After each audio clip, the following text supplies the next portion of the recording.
Hello, welcome to story time. I think it's maybe virtual number 18 or so. Do you notice anything a little different today?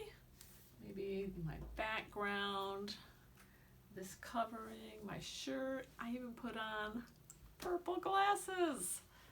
How goofy is that? I thought it might be fun to read some books with purple in them today. Let's do our opening song. We'll make the sign for hello and make the sign for friends, and we sing, hello friends, hello friends, hello friends, it's time to read a book. Excuse me. It's so good to be with you, at least virtually. I wish I really could be with you. I'm going to do a shout out today to Josie and Willa, and to Isabel and Leo. And hello to everybody else. Good to be with you.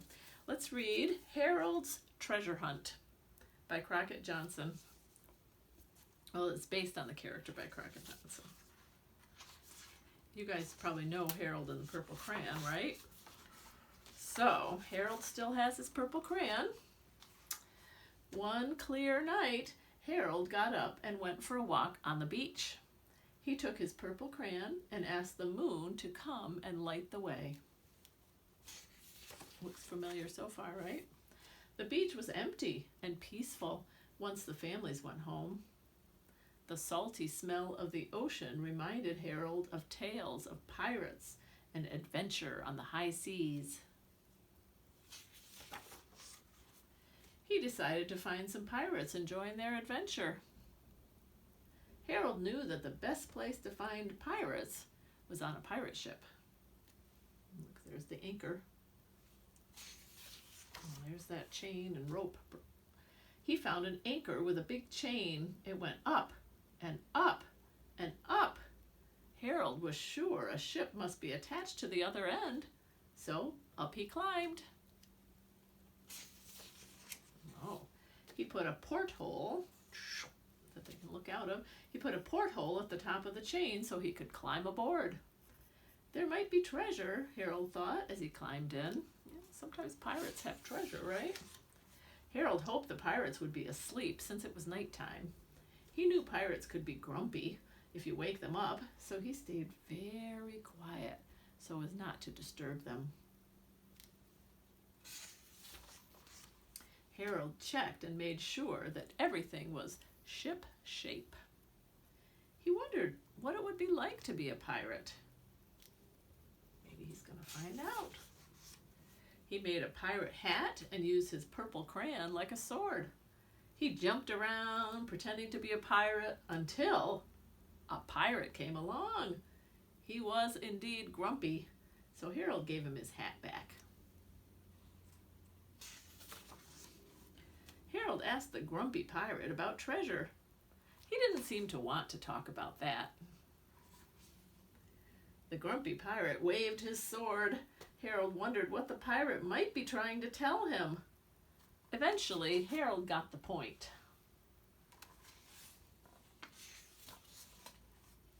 The grumpy pirate wanted him to walk the plank. Now, Harold knew that the pirate life was not the life for him. Harold inched backward, but he lost his balance. As he began to fall, he wondered if the water below would be cold.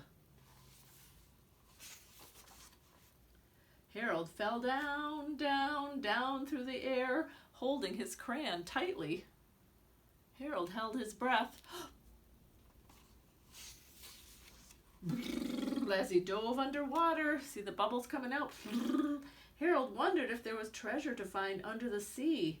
He swam deeper to find somebody who might know.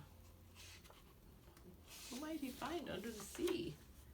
It was hard to see under the sea, but he spotted something nearby. Was it treasure? Harold had a strange feeling that he was being watched. Suddenly, an octopus floated by. With 8 arms, an octopus could surely point him in the right direction, Harold thought. Unfortunately, they didn't see eye to eye. So Harold swam on, looking for someone else who might know. He came upon a smart little fish. I like these purple pages. Do you like those? And then another and another until Harold was swimming with a whole school of fish. He asked if they had learned of any sunken treasure. They didn't seem to understand. No matter, Harold thought. He was happy to have some company, but they were moving very quickly. Harold wondered why they were in such a rush. What do you think they're doing? Suddenly, another fish came into view. It was much bigger than the other fish. Harold wondered if this was their teacher. Oh, what is it? Then he realized what sort of fish this was. It was a shark with lots of sharp teeth. Harold clutched his purple crayon and swam away as fast as he could. He swam to the bottom and quickly made a safe place to hide. Look at that, he's hiding in the seaweed. When the coast was clear, Harold set out again. He was feeling tired from all the swimming, so he decided to walk. What does he see? Then something in the seaweed caught his eye. It was a mermaid. The mermaid was part fish and part person. Harold asked her if she knew where to find treasure.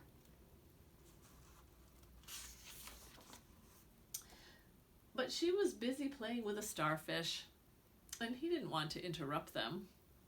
So Harold climbed on the back of a giant sea turtle that was swimming by and asked her for a ride.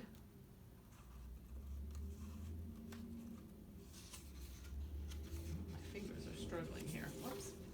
The sea turtle brought him to the shore of a deserted island. Harold felt relieved to be back on land again. This was just the kind of place where pirates would hide treasure, Harold thought, so he began to search. After a while, he found a cave. Harold knew caves were damp and spooky,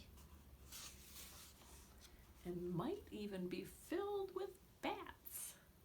He wished the moon could come in and light the way. Ooh, it's dark in there. The cave was dark, very dark, but Harold could tell someone had been here before. He saw a picture of a horse and other animals on the wall, but there was no sign of treasure. Harold was getting tired of hunting for treasure. He was starting to wish he was home when he bumped into something. Harold thought it might be a treasure chest, but it was very dark and he couldn't see for sure. He needed some light. Harold wished he could see the moon, or even better, the sun. But there were no windows in a dark cave. Then Harold remembered his purple crayon. Harold drew the curtains and the sun shined through, big and bright. And there under his bedroom window was the best treasure ever. A chest filled with his favorite toys. T-O-Y-S, toys. So he sat down and began to play. He found some treasure, didn't he? It's a cool book with purple, right? So, you guys might know this story also. It's called Lily's It's called Lily's Purple Plastic Purse by Kevin Henkes.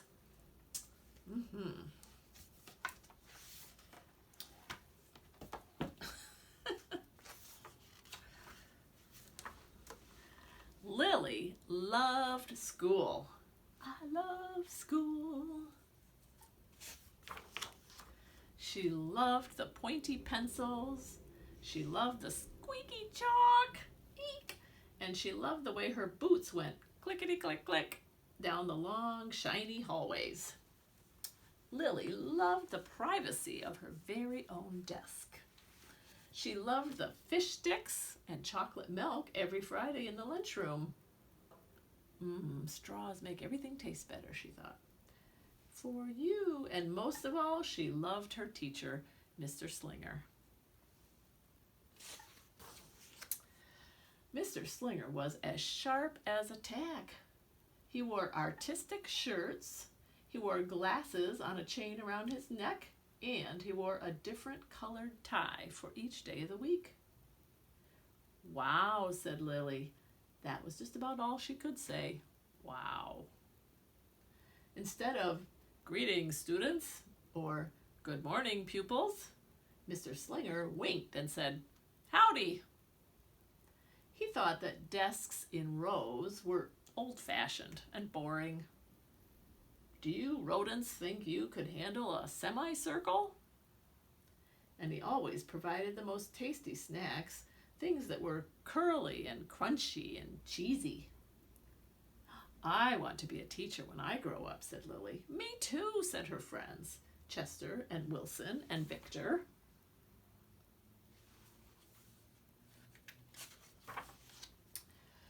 At home, Lily pretended to be Mr. Slinger. I am the teacher, she told her baby brother Julius. Listen up. Lily even wanted her own set of deluxe picture encyclopedias. Teachers know everything, she says. What's with Lily? Asked her mother. I thought she wanted to be a surgeon or an ambulance driver or a diva, said her father. It must be because of her new teacher, Mr. Slinger, said her mother. Wow, said her father. That was just about all he could say. Wow. It says the light bulb lab, where great ideas are born. Whenever the students had free time, they were permitted to go to the light bulb lab in the back of the classroom. They expressed their ideas creatively through drawing and writing. Lily went there often. She had a lot of ideas. She drew pictures of Mr. Slinger, and she wrote stories about him too. During sharing time, Lily showed her creations to the entire class. Wow, said Mr. Slinger. That was just about all he could say. Wow. So this story says, big, friendly, Mr. Nice Man teacher. And at the very last second, Mr. Slinger saved the cold, starving, elderly. She thinks he's a hero, right? When Mr. Slinger had bus duty, Lily stood in line, even though she didn't ride the bus. Lily raised her hand more than anyone else in class, even if she didn't know the answer. Here she's saying, call on me, please, please. And she volunteered to stay after school to clap erasers. I want to be a teacher when I grow up, said Lily. Excellent choice, said Mr. Slinger. One Monday morning, Lily came to school especially happy. She had gone shopping with her Grammy over the weekend. Excuse me. Lily had a new pair of movie star sunglasses, complete with glittery diamonds, and a chain like Mr. Slinger's.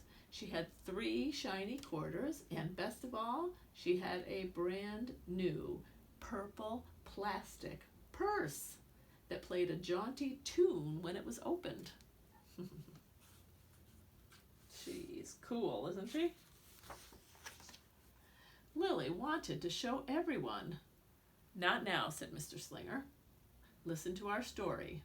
Lily had a hard time listening. Lily really wanted to show everyone. Not now, said Mr. Slinger. Let's be considerate of our classmates. Lily had a hard time being considerate. Lily really, really wanted to show everyone. Not now, said Mr. Slinger. Wait until recess or sharing time. But Lily could not wait. She's in trouble.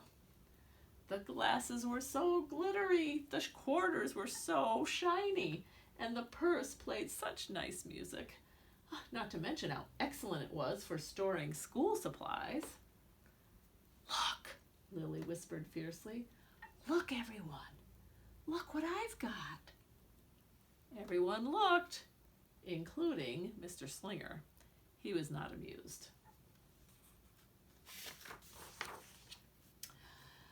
"I'll just keep your things at my desk until the end of the day," said Mr. Slinger. "They'll be safe there, and then you could take them home." Lily's stomach lurched. She felt like crying. Her glasses were gone. Her quarters were gone. Her purple plastic purse was gone. Lily longed for her purse all morning. She was even too sad to eat the snack Mr. Slinger served before recess. That afternoon, Lily went to the light bulb lab. She was still very sad. She thought and she thought and she thought. And then she became angry. She thought and she thought and she thought some more. And then she became furious. She thought and she thought and she thought a bit longer, and then she drew a picture of Mr. Slinger. Uh-oh. Here's the picture. It says, "Big, fat, mean, Mr. Stealing Teacher. Thief, bad, claws. Wanted by FBI. P.S. I do not want to be a teacher when I grow up." Right before the last bell rang, Lily sneaked the drawing into Mr. Slinger's book bag. When all the students were buttoned and zippered and snapped and tied and ready to go home, Mr. Slinger strolled over to Lily and gave her purple plastic purse back. "It's a beautiful purse," said Mr. Slinger. "Your quarters are nice and jingly, and those glasses are absolutely fabulous. You may bring them back to school as long as you don't disturb the rest of the class." "I do not want to be a teacher when I grow up," Lily said as she marched out of the classroom.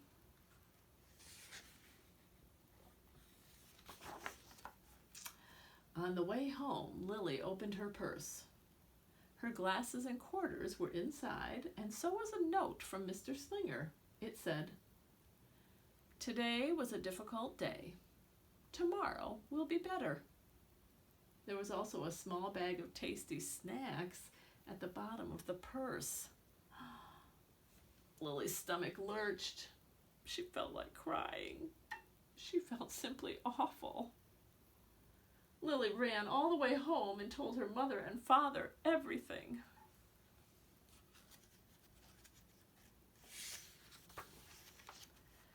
Instead of watching her favorite cartoons, Lily decided to sit in the uncooperative chair. She says, "I'll stay here 1,000,000 years from Mr. Slinger. Why does everything always happen to me?" 1059, here she is counting, 1052, 1099. I think I misread that one, didn't I? That night Lily drew a new picture of Mr. Slinger and wrote a story about him too. Here's her story. Lily was really, really sorry, so everyone forgave her, even her parents, even her stinky baby brother, even her especially incredible teacher. And then the sun shined its smiley face down on everyone and everything, even the bugs and worms. The end. And here's the picture. He says, "Listen up, I forgive everyone. Kind, good, nice, could be principal. I am really, really, really, really, really, really, really sorry. Worms, bugs. I'm an author." She drew a really nice picture this time, huh? "How could he resist my no-frills cheese balls?" Lily's mother wrote a note, and Lily's father baked some tasty snacks for Lily to take to school the next day. "I think Mr. Slinger will understand," said Lily's mother. "I know he will," said Lily's father. The next morning, Lily got to school early. "These are for you," Lily said to Mr. Slinger, "because I'm really, really, really, really, really, really, really, really, really, really, really, really, really, really, really, really, really, really sorry."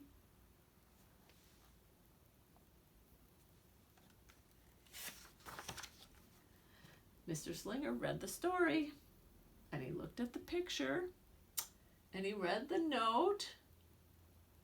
What does it say? It's from her parents, right? And he sampled the snacks. Yum, yum. Wow, said Mr. Slinger.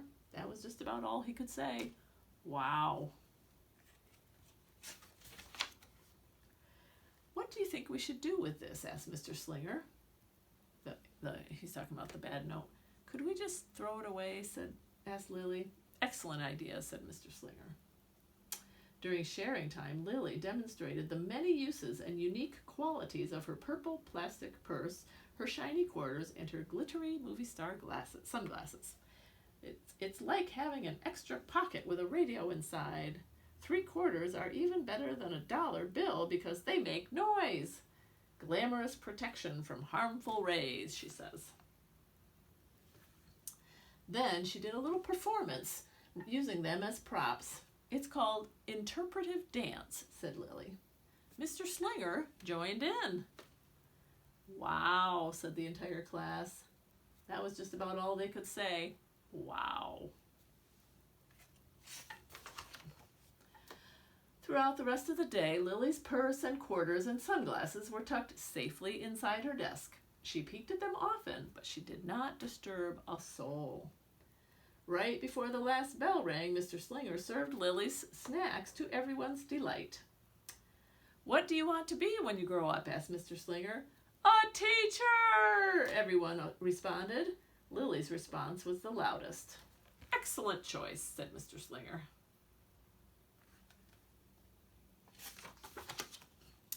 As the pupils filed out of the classroom, Lily held her purple plastic purse close to her heart. Mr. Slinger was right. It had been a better day. Lily ran and skipped and hopped and flew all the way home. She was so happy, and she really did want to be a teacher when she grew up. That is, when she didn't want to be a dancer or a surgeon or an ambulance driver or a diva or a pilot or a hairdresser or a scuba diver. The end. That's a fun book, isn't it? Lily's Purple Plastic Purse. So you guys have probably already learned that when you mix red and blue, it makes purple, right? How do you like my purple afghan? I knitted that when I was a lot younger. So let's just try a little experiment. We have a little bowl of water, and I'm going to take some blue food coloring. Let's see if this works. And I'm going to put 1 drop of blue food coloring in the water. Right? And I'll stir it up a little bit. There we go. Can you guys see the blue water now? Now, if we add 1 drop of red food coloring, oops, hopefully I did that right. And then we stir it up again. It's going to be a little hard to see, but can you guys tell what happened? It probably blends in a little bit with the cloth, but it might look a little dark to you, but basically it turned purple. Yeah, it matches my afghan, it matches the table, so blue and red put together make purple. How about that? Let's do a little song about purple, shall we? It's if you're happy and you know it, but it's if you like the color purple, clap your hands. If you like the color purple, clap your hands. You can make the color true by mixing red and blue. If you like the color purple, clap your hands. Okay, can we do it with stomp your feet? If you like the color purple, stomp your feet. If you like the color purple, stomp your feet. If you like the color purple, you can make the color true by mixing red and blue. If you like the color purple, stomp your feet. Nice. Let's shout hooray. If you like the color purple, shout hooray. Hooray! If you like the color purple, shout hooray. Hooray! If you can make the color true by mixing red and blue. If you like the color purple, shout hooray. Hooray! Hooray! Think we can do all three? If you like the color purple, do all three. Clap, stomp, stomp. Hooray! If you like the color purple, do all three. Three. Clap, clap, stomp, stomp. Hooray! You can make the color true by mixing red and blue. If you like the color purple, do all three. Clap, clap, stomp, stomp. Hooray! Nice. All right. Let's do one more book about purple, shall we? This is a new one.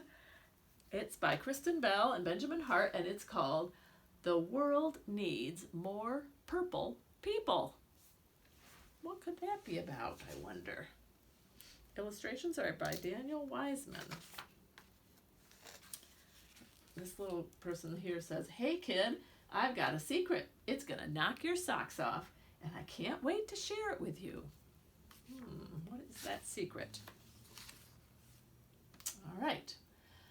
Ta-da! Follow my guide to become a purple person. So this says How to Be a Purple Person by Penny. Now, you may be asking yourself, why in the whole wide world would I want to be purple? Good question, right? Purple is a magic color made when red and blue work together. I think all of the best things in the world are purple. But you're probably wondering, what does that have to do with people? Wow, are you a genius? Because you're already on your way to becoming a purple person. You want to know why? Step number 1, ask questions. It says ask really great questions.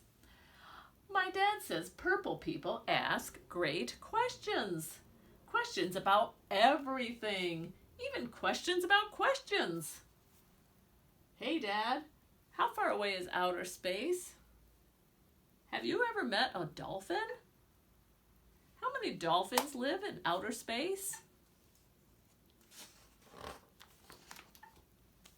Purple questions are the kind that help you learn something really big about the world. Like this one, how tall is the world's tallest rainbow? Or something really small about another person. What's your bear's name? Charlie. So it could be a really big question about the world or a question that someone else could answer and you learn about them. Dad says the more purple questions you ask, the more purple you become. How many do you think there are? How many stars do you think there are? He also says I can only ask him 20 questions about space dolphins per day. Step 2. So the first step is ask lots of questions. Step 2, laugh a lot. My grandma says purple people laugh a lot. We are always laughing together. I mean, like snot out our nose laughing. Can you see the snot coming out of their nose? Noses? They're laughing so hard. We laugh at books. We laugh at jokes. Here's a joke. How do you make a tissue dance? Put a little boogie in it. We laugh at donkey dances and hairy elephant knees. Hee-haw! And we especially laugh at Grandpa's funny noises.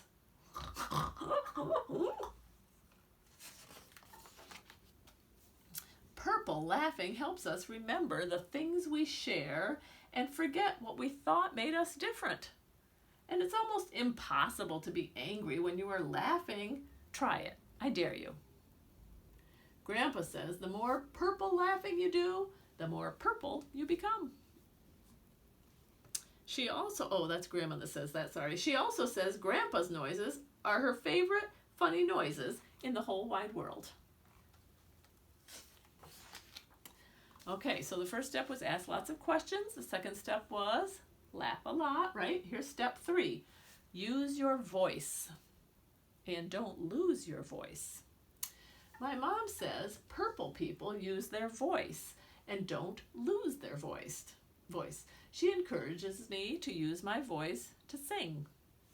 My dad is the one with the hairy chest who loves me more than all the rest. To give good ideas, let's wear monster costumes to school. And to share my opinions. I personally feel like we shouldn't have to eat Brussels sprouts because they smell like sweaty socks. Sometimes people lose their voice, and that's okay. It happens. A purple voice helps someone who is having trouble finding their own voice. Purple people don't just speak up, they also listen. Maybe you could tell them, here's this girl saying to this one, maybe you could tell them you don't like it when they call you that name. Want me to help you tell them? Mom says the more you use a purple voice, the more purple you become.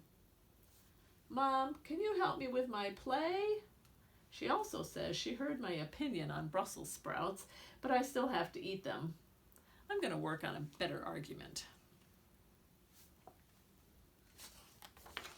Okay, so we had ask really great questions, laugh a lot, use your voice, don't lose your voice, and step 4 says work hard, super duper hard. My grandpa says purple people know how to dig in and get stuff done. He and I like to work hard while we build things, and while we learn things, and while we grow things.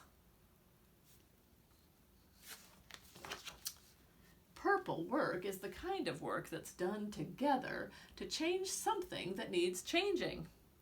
What do we want? More playgrounds. When do we want them? Now. Or fix something that needs fixing, or help someone who needs helping. So hard work. Grandpa says the more purple work you do, the more purple you become. He also says no purple work has ever been done while sitting on your backside sipping strawberry lemonade. Okay, are you ready for the last step? Are you ready? Are you sure? Are you sure you're sure? Are you really, really ready? Okay, drum roll, please. Step 5, paint yourself purple.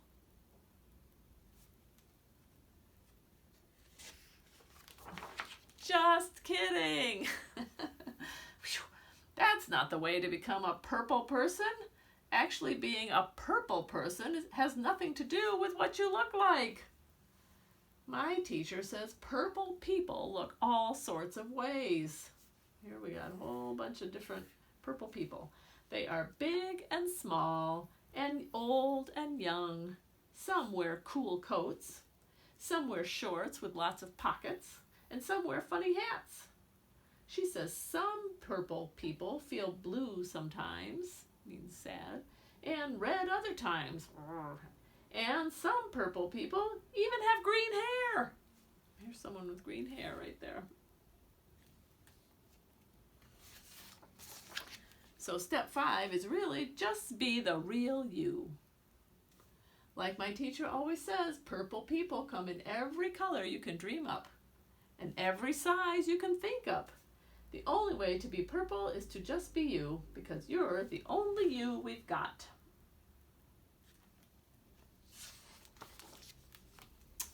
So, those are my surefire steps to turning into a purple Hey, wait a minute. You ask really great questions. You laugh a lot. You use your voice all the time. You are a really hard worker. And you are totally you. Well, I'll be a llama's mama. Mama? You've been beautifully purple this whole time. I sure am glad you're a purple person, because the world needs more purple people, just like you. That's a pretty cool book about becoming purple, isn't it? I like that. Well, thanks for listening to those 3 purple books today. Let's do zoom zoom, right? Stretch our legs a little bit. Put your hands together. Zoom, zoom, zoom, we're going to the moon. Zoom, zoom, zoom, we're going to the moon. If you want to take a trip, climb aboard my rocket ship. Zoom, zoom, zoom, we're going to the moon. 5, 4, 3, 2, 1. Blast off! Nice job. I wonder if they have purple on the moon. What do you think? Well, I appreciate your watching today. And next week, we're going to do some books about dinosaurs. So let's sing our goodbye song, and I hope you guys have a great week. Goodbye, friends. Goodbye, friends.